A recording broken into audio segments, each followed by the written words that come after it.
guess what? You have self-worth, and it is not dependent on what that fucking number is that you see below your feet.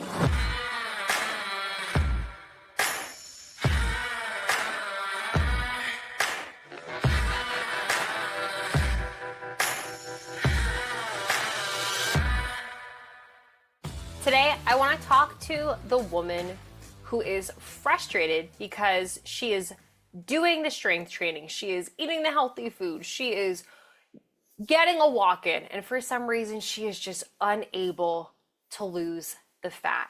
This episode is just for you. And I want you to understand that everything I am about to tell you really does break down to the fact that this is the stuff that you need to be doing.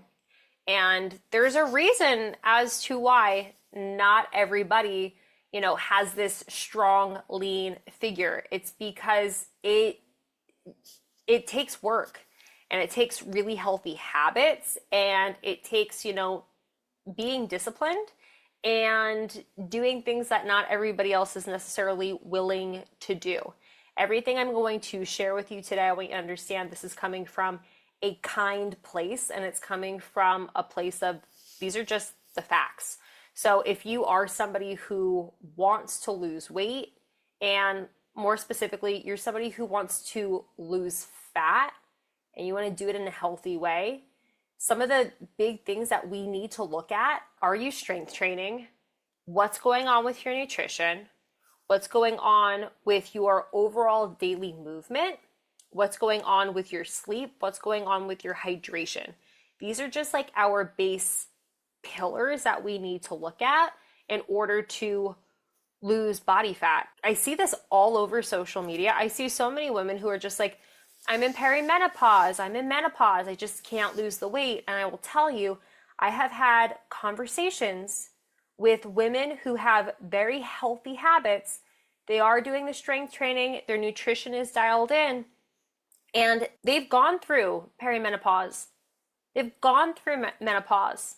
They've used HRT, but that didn't fix everything. That didn't, change everything. And they've been able to have this strong and lean body. And I honestly believe that so much of this is just about having these healthy habits in place and understanding what things are non-negotiable if this is what you want, instead of blaming it on perimenopause or menopause or your hormones or anything like that. It's not to say that, there couldn't be something wrong with your hormones. If there's something messed up with your thyroid, if you are somebody who is doing everything that I am about to discuss, and you've been doing it for at least 3 months and you're not seeing a change, then I would encourage you to see a medical professional.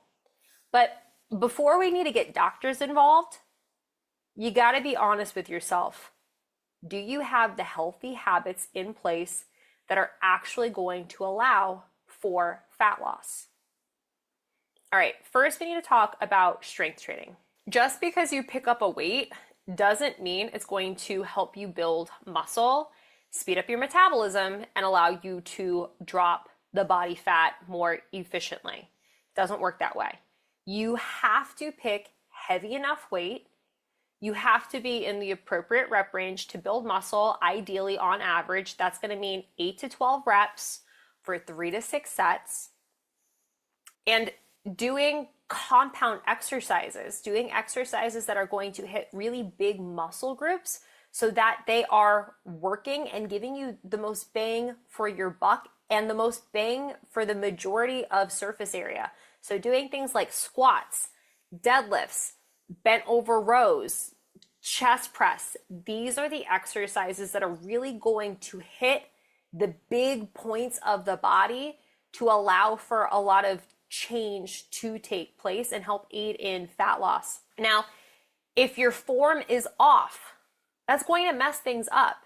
If you are in pain, or if you are not feeling the right muscles engage, it is absolutely possible to go through an entire strength training workout and it really have been for nothing other than learning, I guess this isn't what I'm going to do moving forward. I think strength training exercises, they look so fucking simple, but I will tell you, from somebody who has worked with many people over the last decade, strength training is one of those things where just because it looks correct doesn't mean you feel the right muscles engage.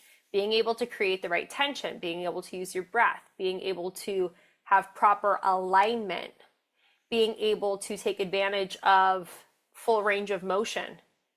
These are all things that play a really big role in being able to build muscle. And again, we want to build muscle if the goal is fat loss, because when you have more muscle on your body, it's going to help speed up your metabolism. It's going to help you burn more calories throughout the day than just doing an hour of cardio.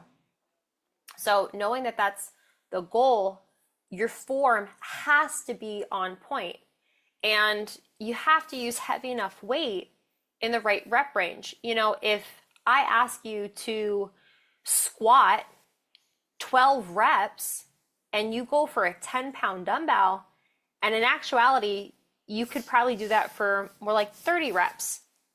Your body is not going to change because we're not creating the stimulus that is going to allow for the muscle fibers to break down. It just doesn't work that way. So you need to make sure that you are going heavy enough, you have the right form, and you're doing the right exercises that are going to allow for your body to change. And then on top of that, you have to be following a program that incorporates progressive overload. So progressive overload is a training notion that the body has to continue to be challenged in order to change. As you get stronger, the workout does need to get harder because now you can take on a bigger challenge. If your body gets to the point where it's like comfortable, you know, if you've been squatting the same 50 pounds for the last 3 years, I'm not surprised that you're not seeing progress. Because your body, I guarantee if you've been doing that consistently at least 3 times a week, your body has adapted. You have to challenge it in order to break down those muscle fibers, to help build up more muscle so that your body is able to increase metabolism speed so that you can burn more calories in all of those hours of the day when you're not working out. If any of that stuff is off, then that could easily be why you are not seeing the needle move forward. Okay, nutrition. Just because you're eating quote unquote healthy food, that doesn't mean you're eating the right amount of each macronutrient to actually lose fat and maintain your muscle. So I'm sure you've seen everywhere, everyone's like, protein, protein, I need protein. You need to eat the right amount of protein for your size, for your goal, and you need to make sure you're eating enough carbs and fats to help supplement the rest of your calories. Now, understand that in order to lose fat, you do need to be in a calorie deficit to some extent. However, not all calories are created equally. So protein is going to help you to rebuild muscle fibers. And remember, if we want to build muscle, if we want to speed up our metabolism so that it is easier for us to burn calories when we are not working out, we need to eat enough protein so that the work we're doing in our strength training is going to pay off. And then when it comes to carbs, we need them. They give us energy. They are the primary energy source for the body. And you really want to eat your carbs, especially before you work out, because if you have more energy, you're going to be able to push yourself harder in the workout, allowing you to break down more muscle fibers so that we can build more muscle and help to speed up the metabolism. Again, it's going to help aid in fat loss.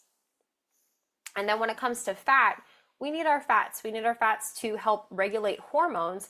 But I think there's a lot of people who unfortunately are consuming more fat than they realize. And what you need to understand is that fats are very dense in calories. So there are four calories to 1 gram of protein, 4 to 1 carb, and then 9 to 1 for fat. So fats are calorically dense. Now, understand that when people are saying you got to eat your protein, you got to eat your protein, there are leaner cuts of protein where the fat is going to be very small for a serving, if not there at all. So things like shrimp, chicken breast, those are like really easy ways to just pack on the protein without the fat. But there's other things that have a lot of protein, but they also have a lot of fat. Think like steak or hamburger meat or eggs. Like, just because you're getting the protein, that's a win, but the amount of fat that you're getting, it's possible that it's actually putting you into a calorie surplus, which is why it is so important that if you are trying to lose fat and you are in a mentally good place where you could track your food. I say mentally good place because anybody who has an eating disorder, anybody who is overcoming an eating disorder, tracking your food might not be the best strategy for you at this time. And I just want to bring that to your attention. Maybe it's something that you could talk to your therapist about if this could be something to work towards in the near future. But if you're in a place where tracking macros is not going to put you into a tailspin, I highly encourage you. Track your macros so you actually see how much food you are eating. Are you overeating? Are you undereating? It's possible to be doing either of them without realizing it. You don't actually know how much you are consuming on average until you start tracking it. And I've given this assignment to clients in the past. Over the last 4 years, any of the clients that I have in regards to having an aesthetic goal have also been working with registered dietitian Hillary Irvin. So this isn't really something I talk about at this point, but earlier on in my career, I would ask people to track what they were eating for a week just to kind of get a picture of like, well, what do you eat? Because so many people say, I eat healthy, and it's like, well, what the fuck does that mean? Once you start tracking your food, you get a much better idea of what quote unquote healthy looks like. And from there, it's a lot easier to understand, well, what is going on? What can I tweak? Because listen, if you are consuming less calories, not necessarily less food, because there's foods like, vegetables where you can eat a lot of them, but there's not a lot of calories in them. It's going to help you stay full. It's going to help you get nutrients, and it's going to help you to lose weight. Once you start tracking all that stuff, you get a better picture of what's going on, and then it's a lot easier to make adjustments to make sure things are trending in the direction that you want them to be in.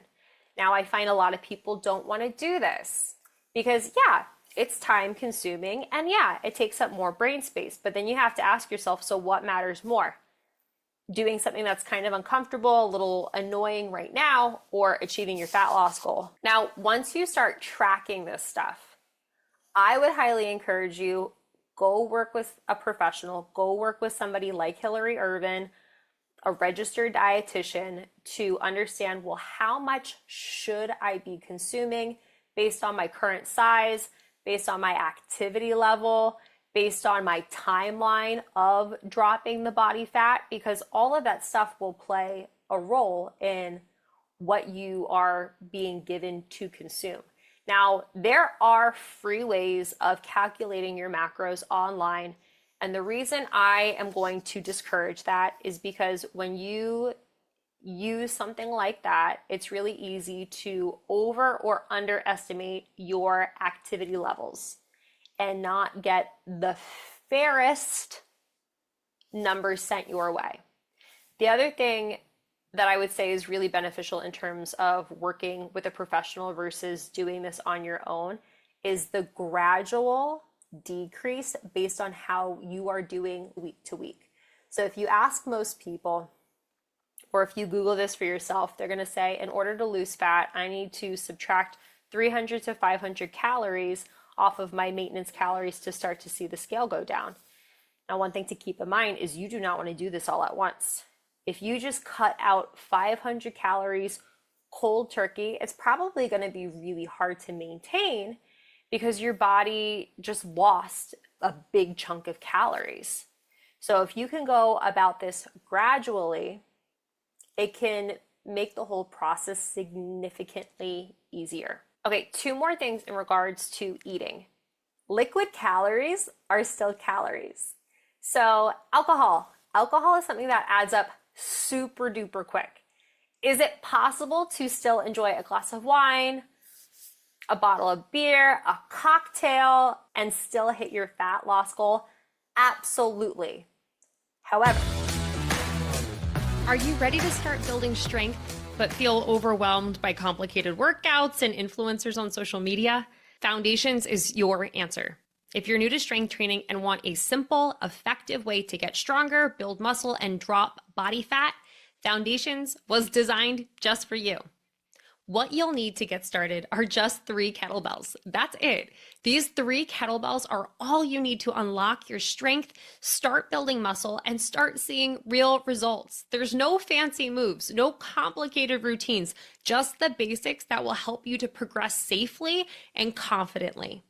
What you'll get when you join: simple, proven exercises where you will master foundational movements like squats, deadlifts, and presses that will give you strength and confidence. A progressive training program, step-by-step video and written guidance to help you improve no matter where you are starting from. A safe, effective training routine. You'll get to focus on form and build a body that's strong from the inside out.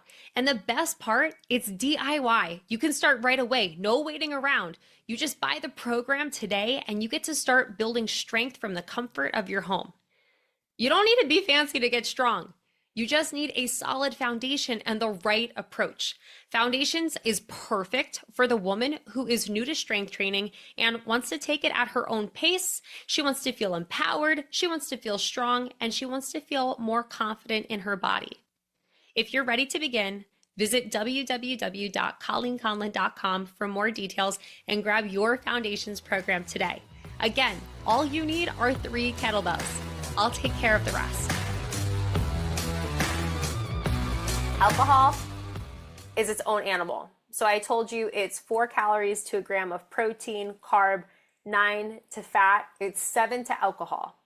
And you can put your alcohol towards your carbs or towards your fats, but understand it's going to add up really quick. So you having, a glass of wine could equate to the same as you, having a bowl of oatmeal, or you having a handful of chocolate chips.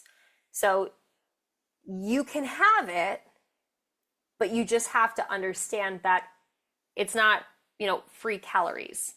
You are putting that in towards your total amount. And if you go over that, is the weight going to continue to go down? No, you have to be in that deficit in order to see fat go away. And there's other reasons as to why you might see people choose not to drink, especially if they are in a calorie deficit. Regardless of how you choose to look at alcohol, it is a toxin. And I say that it's a toxin because when we drink, our liver then has to filter out the alcohol, and that requires putting a pause on everything else. So if you had a really challenging strength training workout, let's say you fucking crushed it, you broke down those muscle fibers, you're eating the protein, gains are coming, and then later that night you have a glass of alcohol, all of that is now put on pause because your body has to filter out the alcohol. Again, it's not to say don't drink alcohol. It's to say understand that when you choose alcohol, it is going to put a slight pause on the rest of your gains. I personally enjoy alcohol. I enjoy alcohol sparingly. I do not drink every weekend. I don't even drink every month, but when I go on vacation, I drink. If I am going to some type of a special occasion, I drink. But I do not drink excessively. I do not drink weekly. And if I am going to drink, I typically cap myself around 2 to 3 at max within a day. That's not to say you can't do it, but I'm just telling you what I do. Now, the last thing I want to talk about in regards to nutrition being off is I know so many people and they are great at, okay, I'm hitting my macros, I'm doing the thing, I have the breakfast, I have the lunch, I have the dinner, I'm tracking my stuff. But then maybe you have an emotional day and you go into the pantry and you grab a handful of whatever. Or maybe it's not even an emotional day. Maybe you're having an emotional moment and, you have kids, or you're with a friend and you just grab a handful of whatever you're eating, whether it's the animal crackers, whether it's the chocolate chips or the tortilla chips or whatever. A handful of anything, untracked, adds up quick. And I know that's so frustrating, but I will tell you, I have had seasons where I'm like, everything is on point, but I was going into the pantry at night and I grabbed a handful of pecans, or I grabbed a handful of chocolate chips, and it put a pause on my progress. I know it sounds like such a little thing, but when it comes to fat loss, this is one of those things that counts. So again, you have to ask yourself, well, how badly do I want to lose the weight? Is it worth, not taking that handful of whatever? Is it worth figuring out, well, how do I work this into my macros so I can have that stuff? Or does it just feel like too much effort and it's not worth your fat loss goal? Like you have to pick your hard. And to be honest with you, I think it's hard to get on board with macros in the beginning, but it's like learning any new skill. Once you understand how this stuff works, you can absolutely crush it, knock it out of the park. I will tell you, I have been on my macro counting, tracking journey for 4 years at this point.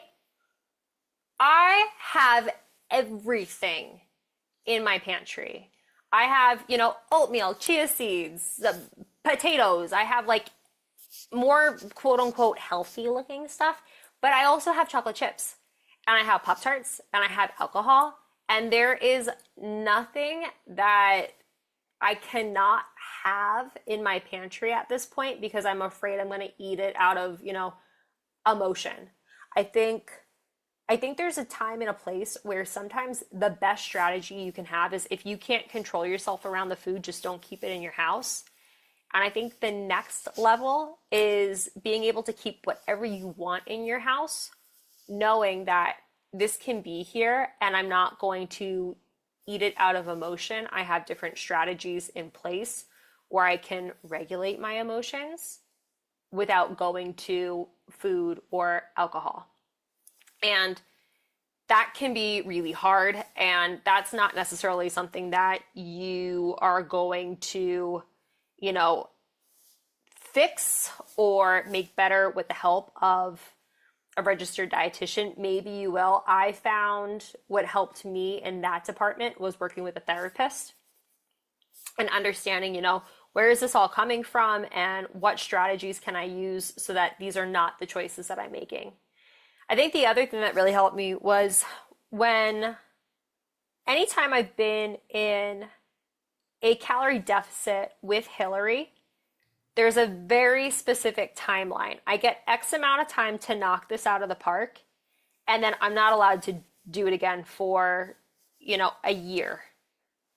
And I think for anybody who's like, I'm kind of in, I'm kind of out, that can hurt you. Versus when you have a timeline and like, I'm prepping to do this thing, I can only be in the deficit for X amount of time before I have to get out. That can be really helpful to just make sure you're making choices that are in alignment with your goal.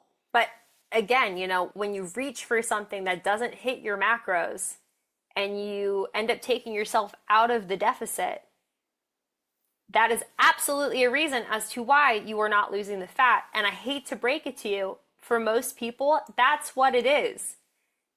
For most people, you are eating in a surplus without realizing it, or you're eating at maintenance, you're not in your deficit without realizing it because you're choosing not to track. So you don't fully understand how much you are consuming. And that handful here, that handful there, you don't have to eat Big Macs and full cheesecakes in order to not see progress. It's a handful of this, it's a handful of that. And if you keep doing, that's why you are not seeing progress. You have to hit your macros. You have to stay in the deficit if you're trying to lose fat for X amount of time. This is not a life sentence. You know, for most people, like at max, it's going to be 12 weeks. That's it. And then you got to hang out in maintenance before you're allowed to potentially do it again. Again, I'm not a registered dietitian. I can't tell you, but just from my own experience, this isn't something that you just like keep doing. Otherwise, it's really not healthy. If you want to go about it in a healthy way, give yourself a timeline, stick to your macros, be on top of it. And if you're noticing there's emotional stuff coming on where you keep reaching for the stuff that's taking you out of it, you got to do something about it. And that might mean getting yourself into therapy or working on creating some different habits to emotionally regulate instead of reaching for the handful of goldfish. Okay, the other reason why you might just not be hitting your fat loss goal is because, you go out for a 10-minute walk thinking that, 10 minutes equates to 10,000 steps, and that's just not it. So when it comes to losing fat, when we're looking at weight loss, and again, I want to emphasize, we want to lose fat because we never want to lose muscle mass. Muscle is gold, muscle is currency. We want muscle as we progress through this life. So when we're trying to lose fat, if our primary focus is strength training so that we are able to build or maintain muscle, we want to make sure we're getting enough movement, but not at a rate where we are now going to be even hungrier, which is why it's like, let's go for the walk, or let's make sure we're just on our feet so we are burning calories doing easy activities versus like going for a run or doing a HIIT class and then, expending all of this energy and then feeling like, okay, now I need to eat so much to repay that debt. If you are not getting enough movement, it's going to impact your overall energy balance. And that could be a reason as to why you are not seeing the scale go down. So it's just really important. And again, 10,000 steps, I think there's a range, and the range very much depends on things like your everyday lifestyle, exactly what the goal is. So it's hard for me to be like, Susie Q, you need 10,000 steps. But for most people, it's roughly going to be somewhere between like 8 to 12,000 steps. Now, another reason as to why you might not be seeing your fat loss happen is because you're just not drinking enough water. You have to understand, water is going to impact your metabolism. It's going to impact your digestion. So if you are somebody who is just struggling to get that water in because you just don't like it, I really don't know what else to tell you. Like, it's one of those things where you just have to get enough into your body. And it's one of those things that it's so easy. You sip, bing, bang, boom. Now, I have had clients who are just like, it's really hard to do all of the water because I'm super busy during the day and I can't afford to just continue to go to the bathroom. You should not be peeing every hour on the hour. If you are noticing that you are just going to the bathroom constantly, you might actually need to see like a pelvic floor PT. You might need to do some work with your bladder. You should be able to hold your bladder for about 3 to 5 hours, like a full bladder, before needing to go to the bathroom. So if you are noticing you just have to go again and again and again, that might be somebody you need to connect with to see if something else is going on down there. And I will say, you just want to make sure you're spacing out your water. So if you are, guzzling, let's say it's 8 a.m. and you were just like guzzling all of it, it's going to flow through your body a little bit quicker. And yeah, you probably are going to have more frequent bathroom breaks. So you just want to make sure you're spacing it out through the day. And for anybody who is like, I really, hate drinking water at night because then I keep waking up in the middle of the night. Okay, maybe you need to space it out earlier in your day as well. Now, something else that has a huge effect on fat loss is your sleep. If you are somebody who has a job where your sleep is kind of all over the place. Maybe you are a nurse. Maybe you travel a lot, so sometimes you're in one time zone and then you're in another time zone. This is tough. This is one of those things that you need to do your best at, because when you sleep, that's when the body is going to have the biggest impact on overall recovery. And that's going to impact your hormones, including your hunger hormones, as well as your energy levels. So if your sleep is just cuckoo bananas and you're noticing my body's just not changing, there's a really good chance that is a primary reason why. So some of the things that you can do is just making sure you are off of your screen. You're not doing late night scrolling. You're actually getting out into sunlight without sunglasses during the day to make sure you're getting out in the day with sunglasses off. When it comes to nighttime, you are changing the lights from a bright scene. You're getting off of the computer screen to warmer lights to help down regulate before it is bedtime. And something else that I notice, especially with some of my female clients who have challenges with sleep, they are also a lot of times the ones who are also having challenges with food and eating enough.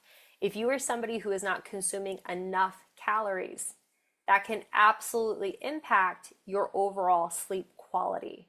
And I think a lot of times there are people who think, if I eat less, I'm going to lose more weight. And there is so much more nuance to it than just that. You do need to eat enough, and you need to eat enough of each macronutrient, protein, carbs, and fat in order to lose weight in a healthy and a sustainable way. And doing that, getting enough of each of those macronutrients, is going to impact your sleep. And again, if you want to lose fat, sleep is a part of the puzzle. It's got to be on point, and we are ideally aiming for 7 to 9 hours each night of good sleep. So I would say these are the big foundational points that we need to make sure are in check if we want to lose fat. Now, if any of this stuff is off, before you start blaming it on your hormones or perimenopause or want to make the doctor's appointment, you got to be honest with yourself. Are you doing all of these things? And if you're not, can you connect with a professional that can help you? Strength training. Get in touch with a strength training coach. I'm a strength training coach. I am more than happy to have a conversation or direct you into a program or a group or private training with me to make sure you are on the path towards achieving your goals. Connecting with somebody like registered dietitian Hillary Irvin to check in on what's going from the nutritional aspect. Now, I don't have a sleep coach on hand, but there are sleep coaches out there. Molly Eastman is somebody that I follow. I've tried to get her on the podcast. Maybe we'll be able to connect with her in the future, but connecting with a sleep coach to see what else can you do in regards to your sleep hygiene to make sure you're moving the needle forward on that front as well. Now, I know this stuff, it's not easy, and it's like, man, well, how does so-and-so do it? Well, so-and-so could be genetically blessed, or so-and-so is doing all of these things, and maybe you're just unaware of the effort or the amount of time so-and-so has put into being able to do all of those things. Now listen, there are quick fixes out there.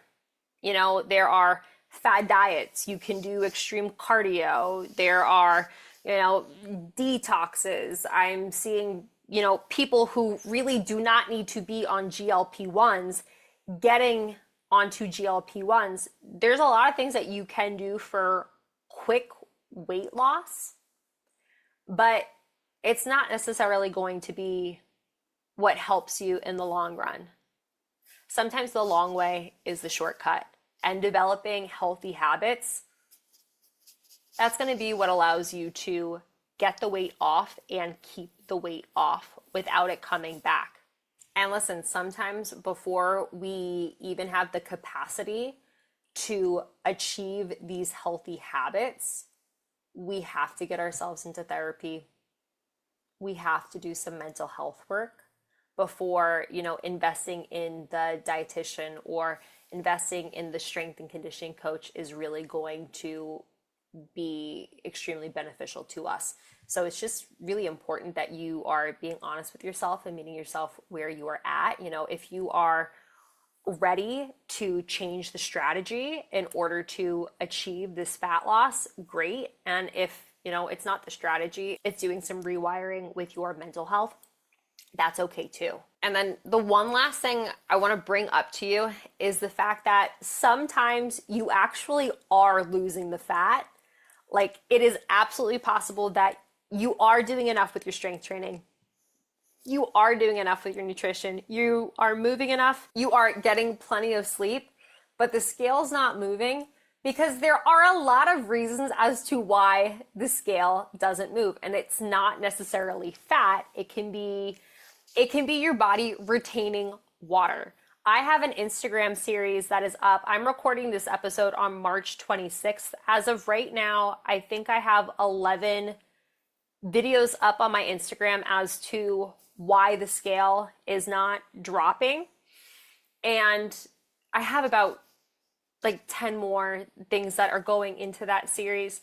And I want you to understand things like consuming more or less water than you do on average, things like taking electrolytes, things like consuming alcohol, things like having a meal that has more sodium in it, things like eating out, things like going on a trip and then coming home, getting off of an airplane, things like being at a different phase in your menstrual cycle. There are a lot of reasons as to why you might not see the scale going down, which is why it is important that if you are choosing to use the scale, it's something that you are potentially tracking consistently, and it's not something that you are maybe only doing once a week or once a month. It's probably something that you are doing daily, but you only want to do it daily if you have the mental capacity to do it and you're not tying your worth to the number on the scale. Because guess what? You have self-worth, and it is not dependent on what that fucking number is that you see below your feet. So when it comes to tracking your fat loss, if you want to use the scale, it's a great tool. I would highly encourage you follow that series. It's called on my Instagram page, From Enemies to Lovers, You and the Scale. So check in there to see all the reasons as to why the scale might not be moving. And there's things that you might not even think about. Like maybe you're in your calorie deficit and you are just crushing the amount of veggies you are eating right now. There's more food volume. There's more food in your body, and it takes time to process that food. So it's absolutely possible that maybe, you definitely hit your calorie deficit number, but you have a lot of green beans in your belly, and that's just going to make the scale, look like you're 2 pounds heavier, even though maybe this was the week where you should have seen the scale go down by a full pound. All right. So check in with that series and understand that the scale tells part of the story, but not the whole story. Anybody who has a fat loss goal, I highly encourage you, take photographs of yourself. Take photographs of yourself wearing as little clothing as you possibly can. You never need to share this with anyone, but when you are able to see your body without hiding your body, and you're taking these pictures routinely, following everything that we just talked about, you are going to see a change. And I will tell you, a lot of times, other people are able to see a change in us sooner than we are in ourselves. So if you do work with a coach and you're comfortable, I would encourage you to take your pictures in a bathing suit or something that you're comfortable with, and make sure that you're actually sharing them with whoever you are working with so they can call out, this is where the change is, if you are having a hard time seeing it, especially in the beginning. I hope that was helpful. Please feel free to reach out if you need any support on the strength training front. You can reach out to me on the Instagram connected to the Dangerous Women podcast. You can reach out to me on I am Colleen Conlon Instagram page, or you can connect with me through www.colleenconlon.com.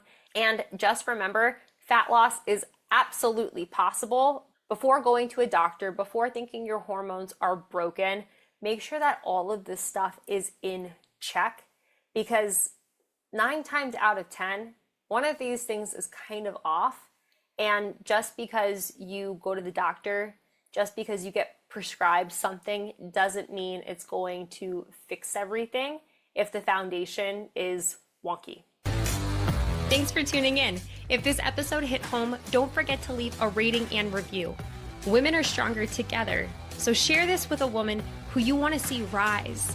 When we embrace positive takeaways, we level up, and when we share them, we change the world.